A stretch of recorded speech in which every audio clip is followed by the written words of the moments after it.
bien voilà, il est 12h30 sur France O La Radio, c'est l'heure de Qu'est-ce qu'on mange?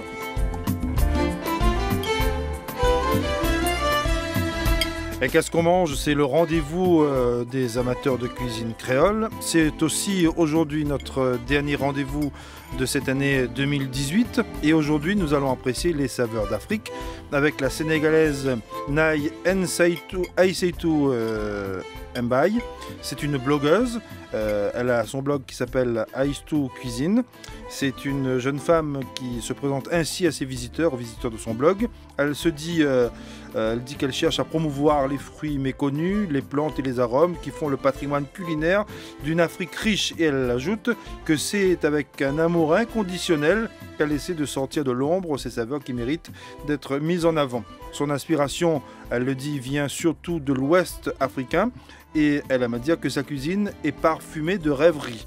Nous avons donc avec nous aujourd'hui une rêveuse et une amoureuse des aliments de son pays. Et comme elle le dit, chaque recette a son histoire, une histoire qu'elle va nous conter aujourd'hui. Aïssatou, bonjour. Bonjour. Alors vous allez nous conter les histoires des différentes de vos cuisines et notamment de ce que vous nous avez préparé pour aujourd'hui. C'est un... Tiré. C'est un tiré. Et alors, le tiré, c'est le couscous sénégalais. Donc, c'est à base de semoule de mil. Et après, il y a une déclinaison de sauces qui peuvent l'accompagner. Donc, aujourd'hui, la base, c'est la semoule de mil et une sauce à base de tomates, de légumes et de viande. Voilà. Et ça, on verra dans un instant comment on fait ça. Et surtout... Tout ce qu'on fait pour arriver à ce plat-là. Nous allons dire bonjour à Vanessa. Vanessa qui est notre nutritionniste. Bonjour Vanessa. Bonjour, bonjour à tous. Alors vous avez entendu, aujourd'hui on est dans une on va dire, tradition du Sénégal, dans un plat qui ressemble à du couscous, mais qui n'est pas du couscous, puisque c'est presque du couscous aussi, hein, et c'est avec du mil. Alors, qu'est-ce que ça vous inspire? Ce qui est intéressant ici, c'est qu'à la place de la semoule de couscous qui est du blé, on utilise du mil. Et c'est une céréale qui est vraiment typiquement africaine. On l'appelle aussi le millet. Et c'est sans gluten, c'est vraiment digeste, c'est intéressant et c'est un bon remplacement. C'est vrai qu'il faut varier ses sources de féculents. Et là, c'est une superbe occasion de montrer comment on peut varier les sources de féculents et changer du blé pour quelque chose de mieux. Et voilà, effectivement, comme c'est la fin de l'année aussi, c'est l'occasion aussi de découvrir quelque chose. Hein. C'est cette semoule avec du mil. Bon, je vais vous dire dans un instant ce que j'en pense aussi en commençant à goûter. Ça, c'est. Et puis, vous êtes aussi, Vanessa, dans les préparatifs des fêtes qui arrivent, là. Tout à fait. C'est dans peu de temps. C'est dans peu de temps. Hein. C'est dans peu de temps. Exactement. Ça passe tellement vite dans quelques jours. Là, c'est mardi, enfin lundi. Et vous êtes prête à ne pas faire d'excès? Alors, à ne pas faire d'excès, pas vraiment. Est-ce que vous êtes... Non, pas tout à fait prête encore, alors. Hein.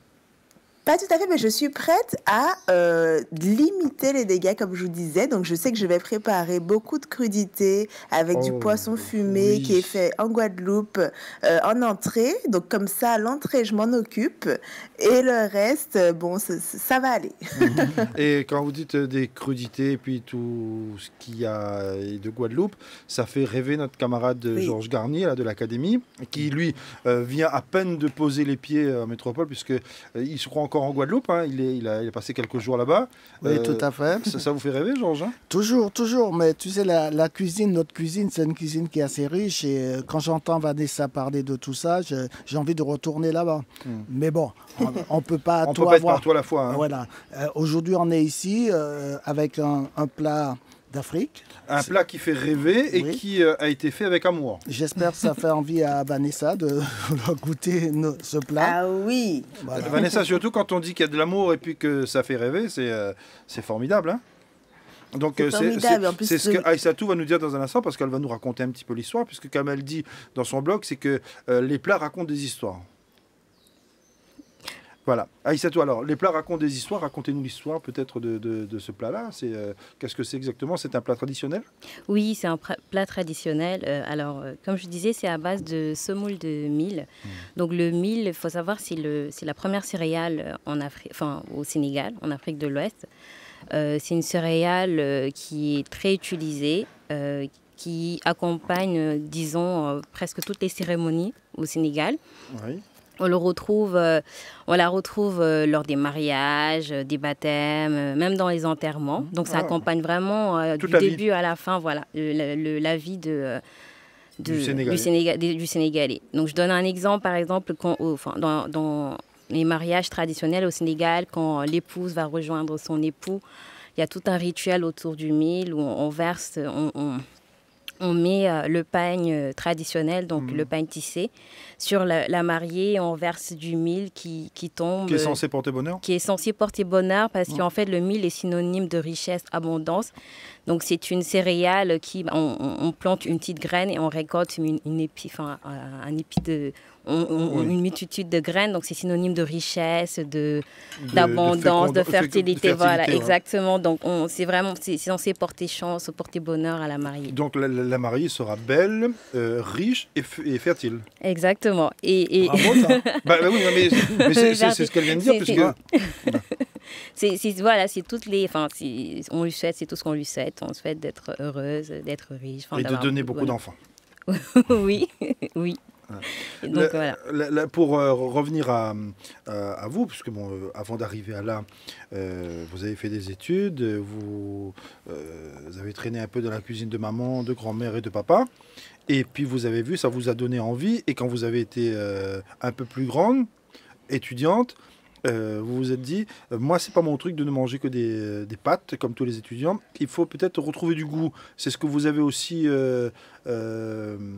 inculqué, enseigné, transmis aux autres camarades de la fac. Exactement. Donc quand j'étais étudiante, quand je suis arrivée en France, j'étais seule dans mon appartement d'étudiante. J'ai commencé à vouloir cuisiner comme à la maison, justement pour me rapprocher de chez moi, pour ne pas sentir ce mal du pays. Pour ne pas être trop malheureuse. Exactement. Et donc j'ai commencé à refaire les plats de maman, les plats de grand-mère. C'était à chaque fois une Madeleine de Proust pour moi. Mais comment on fait les plats de maman, de grand-mère quand on est loin comme ça? On a de la chance maintenant, on arrive à trouver la plupart des produits. Avant, au début quand j'étais arrivée, je suis en France depuis 9 ans. On avait eu un peu de mal. Donc, je demandais souvent qu'on m'amène ça. Quand quelqu'un venait, il y avait une petite valise pour moi où j'avais des produits. Donc, je pouvais refaire les produits comme au Sénégal. Maintenant, c'est facile. On arrive à trouver ces produits dans les boutiques. Oui, il y a plein de boutiques partout. Exactement. Exactement. Et donc, là, vous vous êtes dit avec les autres étudiants, les pâtes, c'est bien, mais pas tous les jours. Oui, donc j'ai créé un groupe à l'époque, qui existe aujourd'hui, qui a aujourd'hui 11 000 membres, qui s'appelle Cordon Bleu. Et c'était pour partager entre nous des recettes, pour justement ne pas manger que des pâtes, pouvoir manger du fait maison, souvent, quand on est étudiant, et manger des bons plats. Pas trop cher aussi. Pas trop cher. Parce que quand on est étudiant, on n'a pas les moyens. Exactement. Oui, des plats pas trop chers et qui restent raisonnables et finalement du fait maison. Vous êtes un peu rebelle, hein? Je ne sais pas si je suis rebelle, mais... rebelle pour la cuisine, c'est quand même pas plus mal que ça, hein? Ah oui. Tout à fait. Georges? Mais vous avez une formation de cuisine Non, j'ai appris avec ma mère, ma grand-mère. C'est une formation. C'est peut-être la meilleure école aussi. Oui, la transmission, c'est vrai que c'est la meilleure. Ça fait partie de ça. Mais ce qui est intéressant, c'est que l'Académie a toujours voulu faire ce genre de rencontres entre toutes les cuisines qui sont issues du monde créole, l'Afrique, l'Inde. Et les Antilles, ça, c'est important qu'on puisse se rencontrer et parler de notre cuisine parce qu'il y a toujours les relations qui se retrouvent, les ingrédients, les manières de faire, le savoir et tout ça, c'est très intéressant. Mais cette transmission est importante quand même, quand ça se transmet de mère en fille ou de père en fils. Exactement. Ah oui, c'est le plus important, je pense. Hein. Oui, parce que c'est des heures quand même qu'on passe dans la cuisine et qu'on regarde faire. Oui, énormément. Et surtout, généralement, c'est les personnes, on dit en Afrique, les secrets de la cuisinière, que seules les personnes qui sont à côté de la cuisinière connaissent, qui se transmettent soit de génération en génération. Voilà. Et quand on n'est pas en cuisine, on ne connaît pas ces petits secrets-là qui font aujourd'hui, comme par exemple le tchèp, qui est un plat traditionnel, qui est un plat, pour moi, qui est très technique. Et finalement, un plat que beaucoup peut-être connaissent, mais il y a des petits secrets dans ces plats-là que pour avoir la cuisson parfaite du riz ou le bon bouillon, voilà, il faut respecter des codes et des techniques de cuisson qui sont vraiment le savoir-faire de la cuisinière. Voilà, et donc avec vos copines et copains de fac, vous vous êtes dit on ne mange pas de pâtes et vous avez lancé Cordon Bleu. Oui. C'est le premier blog. Alors, c'était un groupe sur Facebook, un groupe disons, c'est un blog, c'est surtout participatif. Chacun postait son dîner ou son repas et puis on échangeait la photo, la recette et puis on se donnait entre nous des conseils. Et puis on pouvait poster par exemple je sais pas quoi manger aujourd'hui, vous avez des idées, et puis on se donnait des idées. Et une fois par année on se retrouvait l'été. Je ne sais pas quoi manger aujourd'hui, est-ce que je peux venir manger chez toi? On se retrouvait aussi pour manger, on se retrouvait, on faisait des pique-niques participatifs aussi, chacun apportait son petit plat et puis on mangeait tous ensemble. Donc c'était vraiment pour, comme je disais, changer des pâtes, sortir des clichés de l'étudiant pauvre qui ne mange pas. Oui, de l'étudiant qui ne mange que des pâtes. Des pâtes à l'eau, des pâtes au beurre, qu'importe, c'est ce qu'il y a. Donc vous êtes une rêveuse? Oui, je suis une grande rêveuse. Et vous rêvez à quoi? Quand j'ai dit je suis une rêveuse, c'est que, disons que j'essaie à chaque fois de pouvoir vivre un peu au Sénégal, même si je suis en France. Je me raccroche un peu à mon pays et donc je crée un peu... Et en faisant la cuisine, vous avez l'impression de vous retrouver au pays? Mais c'est un voyage. Cuisiner, c'est voyager, c'est découvrir, c'est explorer des saveurs, c'est se rappeler juste avec l'odeur du plat ou le goût que ça peut apporter, tel souvenir d'enfance. Et c'est pour ça que je dis que dans mon blog, chaque recette a une histoire, parce que souvent, l'histoire de cette... quand je fais une recette, ça me fait penser soit à telle histoire avec ma mère ou avec ma grand-mère. Par exemple, quand vous avez préparé ce couscous, quels souvenirs sont revenus? Ça me rappelle le Tamkharit, qui est une fête musulmane au Sénégal. Et en fait, pendant cette fête-là, les familles musulmanes cuisinent en quantité et on distribue au voisinage. Voilà. Ouais. Et c'est vraiment un plat de partage, un plat qui est synonyme de générosité. Et généralement, on allait chez ma grand-mère pour préparer ce plat-là. Et donc, c'est énormément de souvenirs. Et après, il y a un petit carnaval qui se passe après cette fête-là. On se déguise.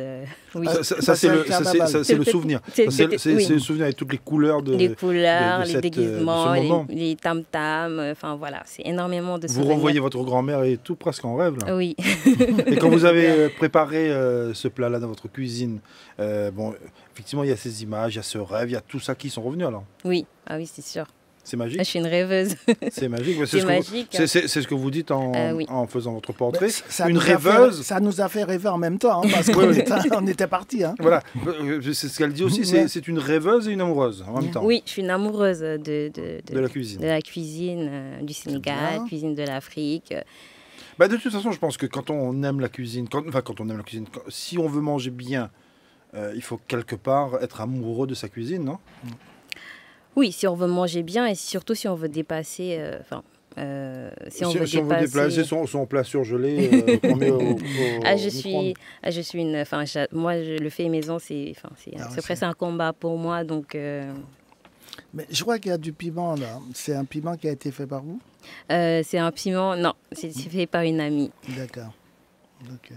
Mais oui, c'est du piment fait maison. D'accord. Alors, on disait couscous sénégalais. En quoi ce couscous change du traditionnel couscous qu'on connaît, hein? Alors, parce que quand on regarde l'assiette, il y a de la semoule, même si c'est du mil, il y a des légumes, et puis il y a de la viande.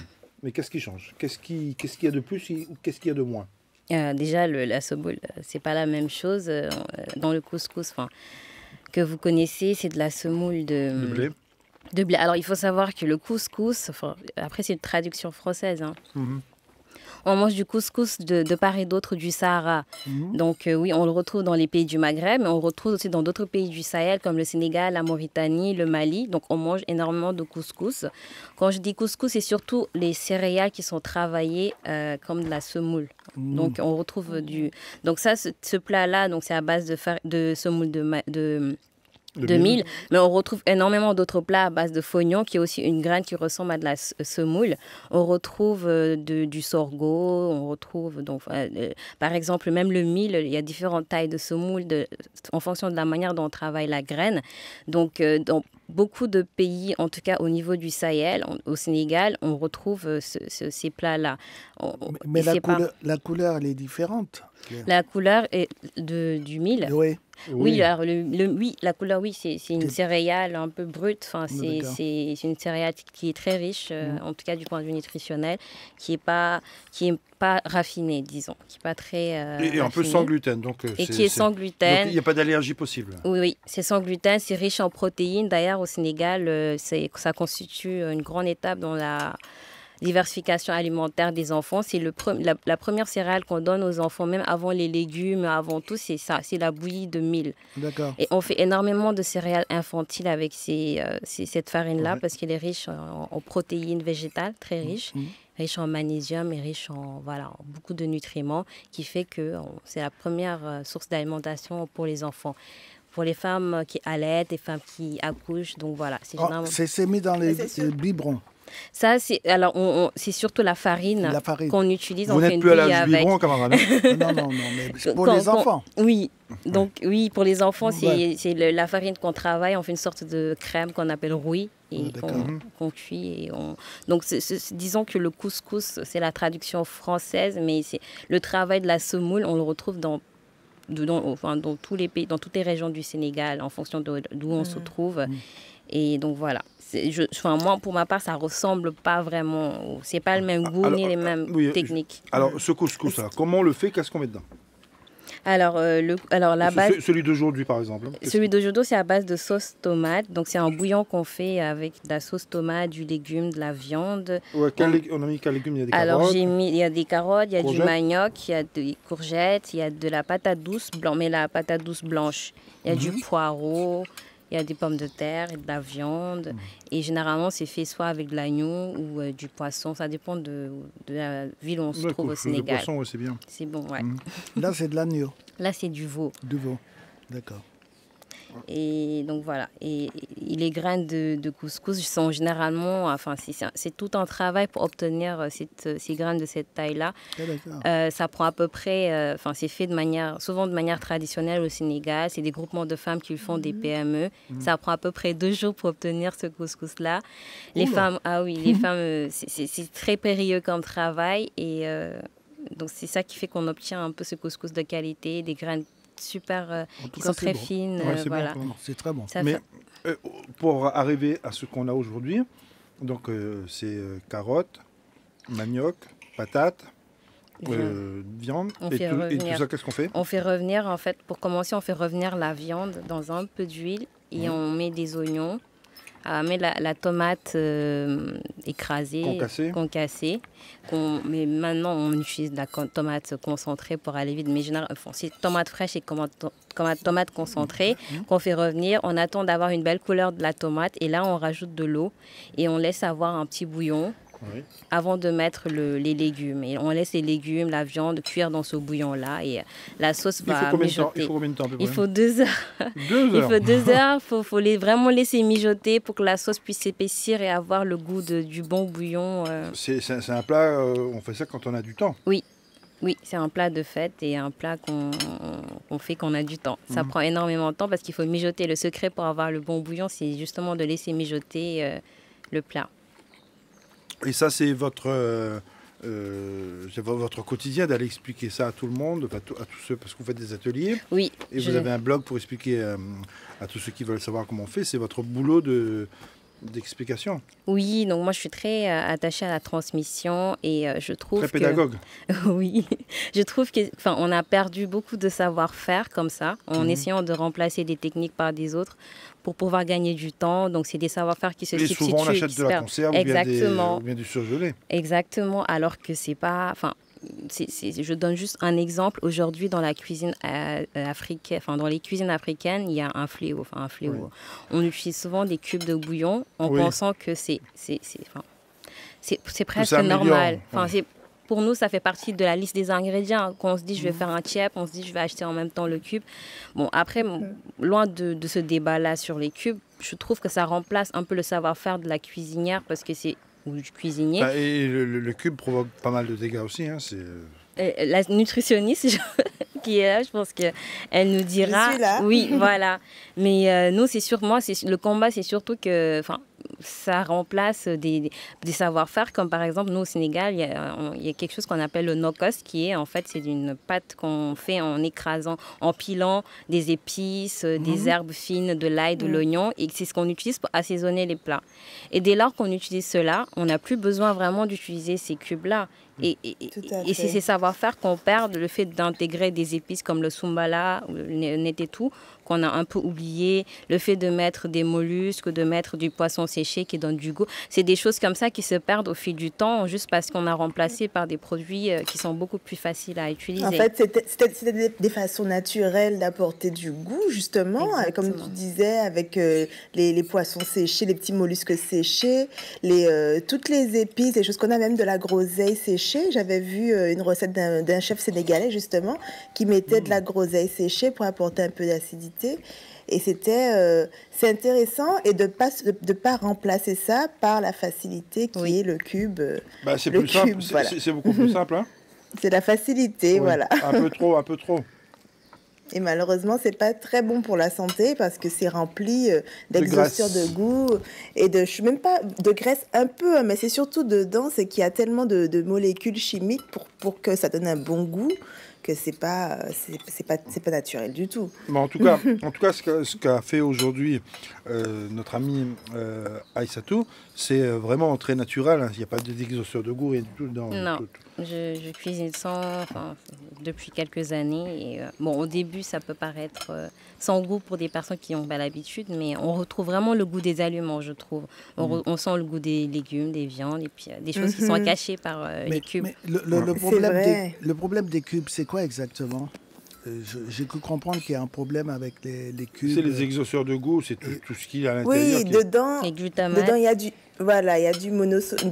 glutamate monosodique. Et il n'y a pas que ça aussi. Ils mettent tout un cocktail de conservateurs. Il y a des ceci, cela, des colorants ceci, et dès qu'il y a des il faut s'en méfier, non? Voilà, tout un tas de chiffres, de termes qu'on ne comprend pas. Donc, à partir d'un moment où un aliment contient des ingrédients imprononçables et dont on ne connaît même pas la signification... C'est que l'organisme aussi ne comprend pas après. Voilà, exactement. Moi, je trouve... C'est bien résumé. Et surtout, le gros problème, c'est que les gens, je trouve, ne maîtrisent pas aussi l'utilisation, ils abusent aussi. Le cube, généralement, encore quand on utilise un cube, mais les gens... Et généralement, c'est écrit qu'il ne faut pas saler après, et c'est dur d'utiliser un cube sans saler, qu'on a l'habitude de saler son plat. Et c'est déjà très salé. C'est déjà salé, et donc les gens utilisent le cube, le sel, et plus d'autres trucs, des choses qui font qu'après le plat, on dépasse, on dépasse vraiment le taux de sel qui est autorisé par l'Organisation mondiale de la santé, et ce qui fait que... Je ne dirais même pas l'organisation, c'est ce que notre organisme accepte aussi. Parce que l'organisation mondiale, c'est une chose, mais ce que notre organisme est capable d'accepter, c'est autre chose. C'est ça le plus important. Voilà. En tout cas, ce que je peux retenir ce matin, c'est qu'avec Aïssatou, c'est que elle sait nous faire rêver. Elle nous raconte son plat et puis ça donne beaucoup de choses là. Ça donne envie de manger.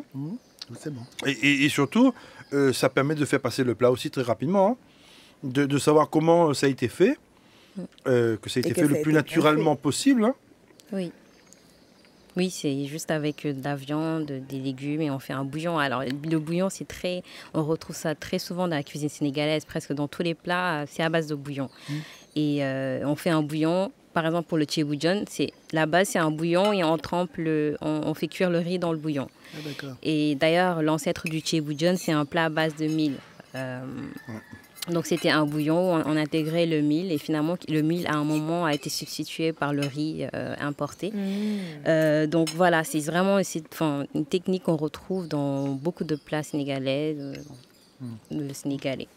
C'est bien. Et le mil, vous l'utilisez aussi au Sénégal avec comme du lait fermenté, c'est ça? Oui, alors dans la partie du Sénégal, un peu où ils sont bergers, donc dans les ethnies comme les Peuls, ils utilisent ça, ils appellent ça, les semoules, ils appellent généralement la tirée et ils utilisent ça avec du lait caillé, lait fermenté et ça appelle Kossam. C'est à quel moment? Alors, par exemple, nous au Sénégal, au petit déjeuner, on mange souvent du mil fait. Alors, c'est la farine de mil qui est travaillée en forme de boulette qu'on fait cuire. Ça ressemble un peu à tapioca. En fait, ce sont les céréales qu'on a en boîte. Enfin, non. Non. Quelle boîte? Non, je reprends. C'est au lieu d'avoir les céréales qu'on a en boîte. Oui. On prend le mil. Oui, on prend le mil, on fait une sorte de porridge avec et on mange ça avec du yaourt maison, donc du lait caillé. Mais ce qui est intéressant avec le millet, justement, donc l'avantage par rapport au blé, c'est que il n'y a pas de gluten, donc c'est plus digeste pour beaucoup de personnes. C'est beaucoup plus digeste et pour les enfants, en plus, c'est plus intéressant. Et le mélanger avec du lait ou du lait fermenté ou du lait caillé, ça va faire que les protéines du millet deviennent plus complètes parce que bon, comme c'est une céréale, c'est une protéine végétale, ça manque de certains acides aminés. Donc on le mélange avec un produit laitier, c'est plus complet. Ça apporte plus de nutrition et c'est vraiment intéressant. Mais par contre, les céréales pour le matin en boîte, c'est pas du tout la même chose. Non. Non.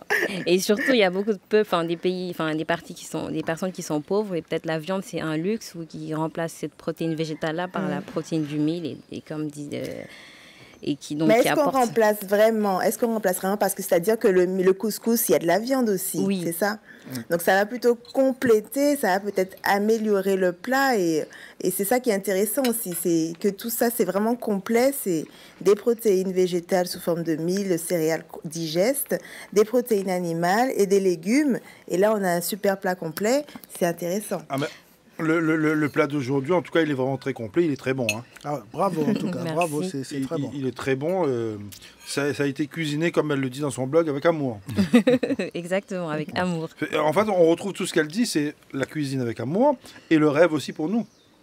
Ouais, ça me fait voyager. Parce que tout d'un coup, c'est vrai que c'est des images qu'on voit. Hein.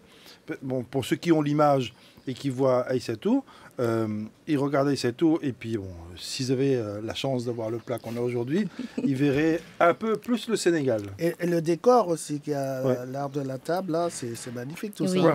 Mais tout va très bien ensemble. Hein. Voilà. C'est le décor qui est proposé par Catherine Evans. C'est ça, oui. Et le plat par Aïssatou. Aïssatou qu'on retrouve sur son blog, puisqu'on parle de son blog depuis tout à l'heure, mais on ne dit pas où est-ce qu'on le trouve, parce que si on ne donne pas l'adresse, on aura un peu de mal. C'est Aïssatou Cuisine. Oui, c'est ça, aïssatou-cuisine.com. aïssatou-cuisine.com. Je suis aussi sur les réseaux sociaux, Facebook, Instagram, et toujours Aïssatou Cuisine. Très branché, très moderne. Exactement. Oui. Ça s'écrit comment? Alors, Aïssatou, c'est A-I-S-T-O-U. Alors, Aïssatou, c'est mon surnom. A-I-S-T-O-U, et puis cuisine, comme cuisine. Hein. D'accord. Voilà, c'est Aïssatou Cuisine, le monde aux saveurs d'Afrique. Ah, c'est beau. Voilà. Le monde aux saveurs d'Afrique, ça fait vraiment rêver. Bravo, hein. bravo. Bravo. Et on sent vraiment que c'est une passionnée de cuisine, et son blog existe depuis 2015. Merci Aïssatou. Merci. Je vous souhaite de très bonnes fêtes. Merci à Parce vous que là, également. je suppose qu'avec les fêtes de Noël, là, il va y avoir beaucoup de conseils à donner. Oui. Parce que vous-même, vous ne faites pas la cuisine, vous n'êtes pas traiteur à domicile, rien du tout. Vous donnez des conseils. Je donne des conseils, exactement. Je donne des astuces, des suggestions, des conseils pour... Et si on va sur votre blog, on a besoin d'un conseil, vous répondez dans l'heure, dans la journée ou dans la semaine? Ou dans le mois ou dans l'année? J'essaie de répondre quand même dans l'heure. Idéalement, après, ça dépend de... Après, bon, s'il y a trop de questions, ça sera dans l'année. Hein. Oui, non, pas dans l'année, mais quand même, j'essaie d'être réactif. Voilà. Vanessa, bonne fête aussi. Bonne fête, Vanessa. Merci beaucoup. Et bonne fête à vous tous. Et on a compris que Vanessa va se laisser un petit peu de Marge. Non, on se fait plaisir. Elle va se laisser vivre un peu. Elle a raison, Vanessa. On se fait plaisir, on pense à sa santé aussi, mais on se fait plaisir. En tout cas, merci pour tous les conseils de cette année, Vanessa, parce que nous, on se retrouve le 12 janvier. C'est la période des fêtes, c'est le moment pour nous de faire une pause et d'aller cuisiner à la maison. Ben merci, et merci à Nicolas Palcossian qui faisait la technique aujourd'hui. Et tout de suite, c'est le Creole Jazz de Tony Chasseur.